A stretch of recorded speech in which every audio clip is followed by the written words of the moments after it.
So one of the biggest games of the year that I think is taking a lot of people by surprise, I think it also had a nice sort of 3-year head start, is Baldur's Gate 3.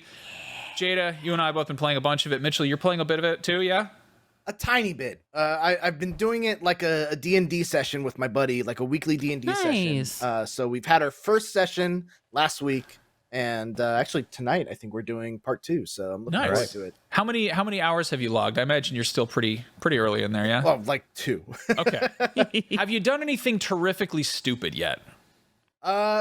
You know, I've had like the inkling of wanting to do something incredibly stupid, but usually the better part of my brain won over this time. I was going to I'm a barbarian, and I was going to do the classic thing of like, oh, all those enemies are grouped together. So is my buddy. You know, I take out 3 enemies, lose 1 buddy. That seems like a pretty good trade. You can pick him back up.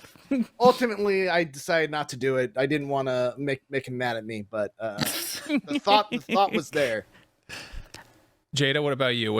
I have done a lot of really dumb things in Baldur's Gate 3.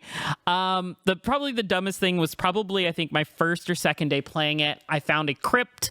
I went into the crypt. I walked around the crypt. I perceived all the traps. Couldn't figure out how to turn them off or disarm them because I just don't think my brain was there for like figuring out the systems because it was still so early in the game. And then I found a sarcophagus that was locked. So I was like, I need a trap disarm tool for this. So I left, did a fight, and came back. I was like, well, didn't find a trap disarm tool. I really don't want to come back to this later. So I opened up the sarcophagus with my whole party in the room. Grease came out of the vents in the ground, filling the room. And before I could take the items out of the sarcophagus and then put them in my pack in the 6 seconds, 8 fireballs, 4 from each side, came closing in, hitting me, the grease on the ground, triggering a detonation, and an instant party wipe. That is a brutal death. It was very brutal. My party, my parties now lives in that sarcophagus. These aren't too easy. They're too greasy. They got too much grease in there. No, Sorry.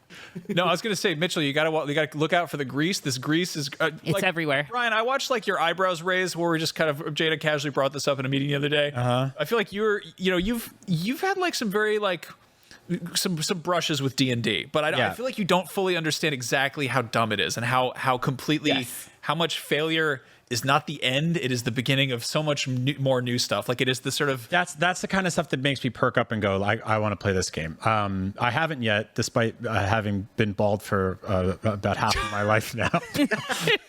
I do want to try. What's the gate level for you? I think it was probably my late 20s was the gate to become. Okay, there we go. So I've been trying not to play Barbarian because I feel like I always wind up playing Barbarian or always trying. What are you playing as? I'm playing as Pequin, the gnomish rogue, who is I look like if you idiot.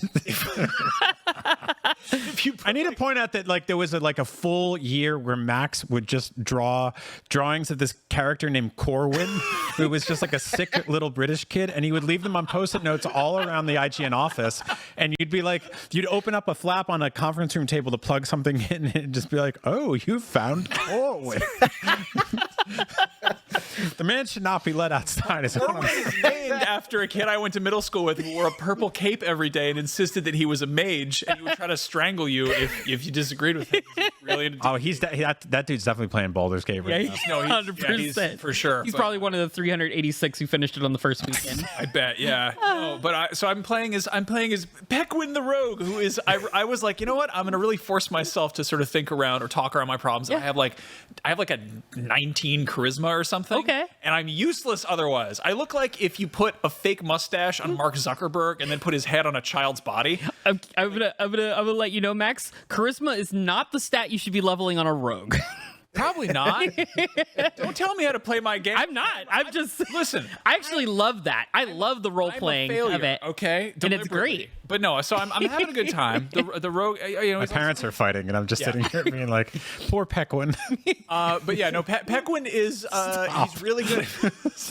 Pequin is good at like talking around stuff, and I've had a lot of like basically, I can pick locks like nothing else, and I can bullshit like like with the best of them. And it's amazing because I'll wind up in these conversations where I do the most like ridiculous, like I will just bullshit people to the point that I'm like, oh my God, how did I do that? Like I had these these goblins that were about to kill me and they were trying to shake me down and they were like, give me $100 or a $200. Oh, the ogres. Yeah, no. They were goblins. They were in the goblin camp, but they were like bigger, fatter ones. They were regular little guys. Oh, they were trying to. And honestly, they're like my height too. So no. Okay, I know what you're talking about. The point is, they were trying to shake me down and get all my golden coins, which I did not want to give to them. And I lied to them, and I was like, I can tell you where there's lots more gold. And the guy was like, you know what? I'm gonna ask for an even higher number. Give me 5 gold. And I was like. I basically tricked him into thinking that like 5 was somehow a larger number than 100 or 250. And it just like rolled the dice. It was like, just gave him this, got a very, very good guess. It was a hit. I did it. I did the same thing. So I'm playing. So here's the thing. Here's where I keep screwing. Is I keep winding up getting these amazing, just like, I cannot believe I social engineer my way through these win states. And then they're like, well, all right, I'll allow it just this once. And then I do something that triggers everyone to get mad at me. And then I have to fight my way out of it. Do you tell them your name? Is that why they try to beat you up? Pretty much. No, there's a part where you meet an owl bear, which is exactly what it sounds like. And there's an owl bear and it's got a cub. And like, basically, I'm like, this thing will eat me alive. This thing is absolutely going to mop the floor with me. And I managed to like totally just like talk it down. Like I can also talk to animals if I cast my spell. And so I'm talking to this animal and I'm like, oh yeah, let me just whatever it sounds like, an owl bear. And I like completely diffuse the situation. And I'm like, you wouldn't want to eat me. I'm just a little pequin of a scrap. I'm no good for you. And the owl bear's like, yeah, I guess you're probably not a threat. You're not worth my time. And I'm like, I can't believe that worked. And it was like, but just don't come around here anymore. And I was like, Shirley would never do such a thing. And then I like walked past it and found this, treasure chest or whatever. And then I came back and it was like, hey, what are you doing? And I was like, ah, shit. and then I killed it. And then its baby was like, and I was like, I'm like pretty cold-hearted when it comes to just like, oh, I killed an animal in a game. Oh, well. I was like, oh, no, I can't live with this. And then I like reloaded a save that was like, unfortunately, like 2.5 hours earlier or something. And I was like, I killed that owl bear. So I'll go backwards through your stories. So I did the owl bear situation, but I ran into a group of people. Which kill the owl bear? I did kill the owl bear. How dare you? I killed the owl bear. Orphaned that baby owl bear. Hey, you know what? To be fair, I got in there because I was helping some other people because the owlbear killed somebody else. So I was helping them. Who are you? I am Talizora, a bubblegum pink tiefling wild magic sorcerer. And so I'm just casting all types of spells. Also Quarian? So like I went in, I killed the owlbear, didn't attack the baby cub that was there. So somehow the baby cub just like stayed out of combat the whole time.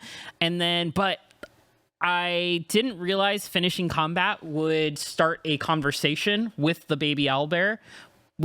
So my person who got the last hit was Lazelle, who is my least charismatic member of the party. And so she just was kind of like grunting at this thing because I turned her into a barbarian. So she's just grunting at this baby owlbear. So I couldn't do anything with it. And basically the end result is now the baby owlbear is eating its mother's corpse. No! What? Yes, I like try to talk to it speak with animals, and it's like it doesn't give you any. The narrator's like, it doesn't give you any attention. It continues to gorge on its mother's corpse, and I was just like, you know what you did? You made a Cubone. I did make a Cubone. I 100% made a Cubone. Yeah. And then I'm doing a lot of charisma as well with my wild magic sorcerer. So I went to those goblins you went, and I did the same thing where I got to pay them a lower amount. But then I positioned my rogue. I had Asterion like hide up behind somebody, and then I just backstabbed somebody that was one of their lookouts, and then had him sneak attack another one, and then I finished the fight like that. And then interrogated the little shit till he gave me all the information I wanted. And then he was like, I gave you all the information. Can I go now? I was like, nah. And I smacked him down and killed him anyways. It was great. I love Baldur's totally Gate. like stealthed my way into this whole village, and I like backstabbed a bunch of guys. I found a dude who was sleeping, and I just went up and like stabbed. Oh yeah, 100%. Yeah. Did you go in the barn yet? Yeah. I haven't gone into the spider basement though because I don't want to. But no, like I went up on the roof and I was like tiptoeing around, sneaking around, and these guys were like, hey, what are you doing? And I was like, I'm a liar and I should be here. And they were like, all right, that checks out. just don't mess with us too much. And I was like, okay, cool. And then I think I had to kill them because I wound up talking to them again or something. But it's just it's so much fun. It's such like you can't see the bottom. You know? It's a masterclass in like storytelling and just having all types of different dimensions. And it's kind of like Tears of the Kingdom for Nintendo fans, where it's like, oh, did you find this hole in the ground that led to this place and found this dungeon and thing? It's the same kind of community building conversations. Right. And so like it is outrageous that we got we got two big games like that already this year. Starfield is coming out in like 2-3 weeks, and that potentially has a chance to do the same thing. Like, no, I feel like what a wild Baldur's Gate it is doing narratively what Tears of the Kingdom was doing, like physically, tactilely. Yes. Like everyone is solving puzzles differently, but in this case, it's like it's not that you glued some stuff together and made like a giant Gundam. Out. Yeah, it's you lied to somebody and then seduced somebody else and then poisoned something else, and it's like it's completely roundabout way to reveal the same results, and to the point that like it's not even like if you say the answer you got, it's a spoiler, because you have to do so many exact things right to reach that point for that to even occur. Yep. But yeah, no, I don't know. I can't wait for it to drop on PlayStation next month, because I'm already planning on playing it again with my partner on a new character. And he's like, I don't know if you're going to want to play with me. I was like, I don't think you understand how I'm going to be playing the second character when I play through. This is going to be chaos. Oh yeah. This next, like, I'm very tame. I'm playing on Tactician difficulty. I don't know if we'll play on Tactician when we play together, just because the enemies have so much HP. And there's so many more of them.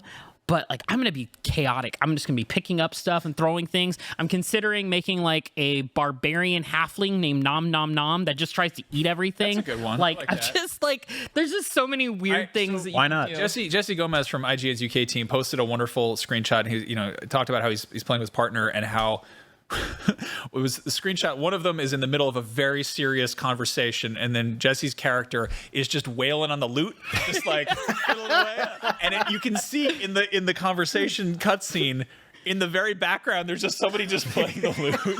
So you can do that, and I'm like, I'm so ready for that. Like, I might wind up getting divorced, but it's gonna be a fun way out. Yes. Yeah. No, I'm very excited to play this with someone else. Good. It's a D&D simulator. It's wild. I'm completely floored at how much fun it is, and I realize this is the most we've talked about ostensibly a PC game on this show, but like it's coming to PS5. Everyone listening very soon. Yeah. If you haven't, like, if this isn't on your radar, put it on your radar.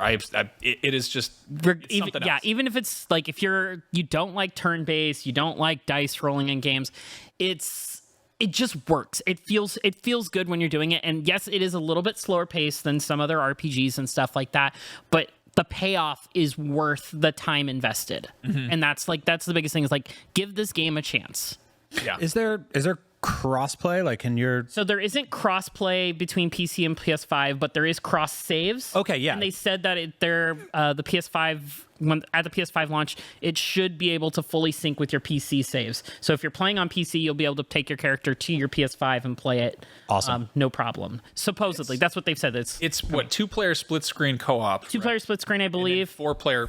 Online, total? I believe so. Yes, yeah. So yeah, definitely 4-player co-op total. I don't know how many you can do on a console and play all at once. I imagine if you had 4 controllers right now on a PC, you could probably still do it. I just haven't tried it. Yeah, that's wild. Yeah, no, I floated the idea of just doing like D&D double dates and just like me and my wife playing with our friends on there, and just like, I don't know, having Discord open and just like Yep.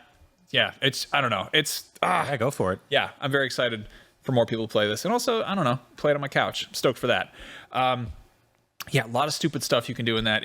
Everyone listening, whatever, watching, please let us know, what is the stupidest thing that you have done in Baldur's Gate? What is the stupidest thing you plan to do? Yeah, how dumb can you get?